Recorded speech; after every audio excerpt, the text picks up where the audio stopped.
la discographie togolaise s'est agrandie par la mise sur le marché d'un nouvel opus. Nono Gnassingbé, le fils du défunt président Gnassingbé Eyadema, a lancé ce 08 tout un nouveau single. Intitulé 490, le morceau fait sur un rythme reggae très dansant est un hymne au pardon. Si sur le plan de la qualité de l'œuvre et du talent de l'artiste rien n'est à reprocher, en revanche, c'est au niveau du message véhiculé par cette chanson que fusent les interprétations. Chacun y va de son commentaire. Le public, dubitatif, n'arrive pas à comprendre le sens réel du message véhiculé par l'artiste. L'artiste Nono n'est pas un artiste comme tout autre.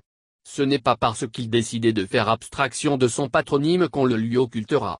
Il appartient bel et bien à la famille Gnassingbé. Il sera un artiste ordinaire que ce morceau passera inaperçu mais tel n'est pas le cas. Quand on appartient à une famille qui a régenté ce pays depuis plus d'un demi-siècle et que du jour au lendemain on sort un morceau au titre suggestif de pardon. Cela laisse songeur. On ne peut diriger aussi longtemps un pays comme cela avait été du règne de Gnassingbé père sans offenser des gens. Mais les conditions de succession de Fort Gnassingbé à son père n'a pas permis de demander pardon au peuple togolais et de faire acte de contrition. Même si, en 2009, lors de sa visite en Allemagne, ce dernier avait demandé pardon aux victimes du régime de son père, cela n'a pas eu le même retentissement qu'un acte solennel fait sur la terre de nos aïeux devrait avoir. Conséquence, aujourd'hui, qu'on le veut ou non, une catégorie de Togolais nourrit toujours des ressentiments envers cette famille et ce n'est pas les travaux de la commission Justice Vérité et Réconciliation, CVJR, qui nous démentiraient. Est-ce alors ce manque de courage politique que Fort Gnassingbé n'a pas eu pour demander pardon au peuple togolais pour les erreurs commises par son géniteur que traduit à sa manière Nono, l'artiste? Les premiers Togolais qui ont écouté cette chanson se sont posé la question. À la suite de la disparition du président Eyadema, tous les enfants Eyadema au rang desquels Nono était unis comme un seul homme pour imposer leur frère à la tête du pays.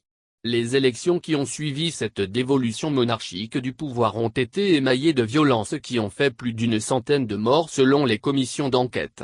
À la suite de ces actes de violence, aucun geste de pardon n'a été posé par qui que ce soit afin que pardon ne soit accordé. Est-ce alors cette demande que formule aujourd'hui Nono Gnassingbé? Certains Togolais n'ont pas manqué de faire le rapprochement. Si au temps du général-président, la famille Gnassingbé était unie.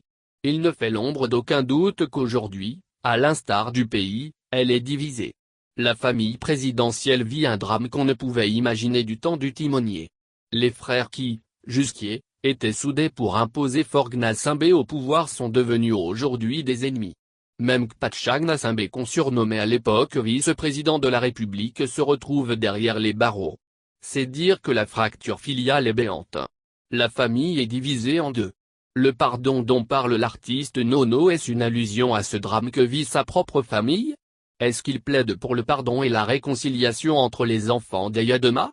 Un pardon qui passera par la libération de Kpacha Gnassingbé? Certains ont vite fait de faire le lien. Quoi qu'il en soit, le peuple togolais dans sa globalité a besoin de pardon vu ce que ce pays a traversé ces dernières décennies, trop de ressentiment, de haine, de rancœur, d'animosité. Il faut que ce peuple se pardonne pour faire face aux défis. Il a besoin du grand pardon comme le demandait déjà dans les années 1994 Edem Kodjo de vénérer mémoire. Ce n'est pas de trop si cette demande vient d'un certain fils d'Eyadema, Nono. Pourvu que chacun fasse l'effort sincère de pardonner à son prochain sans artifice. Allons-y car chacun a à y gagner.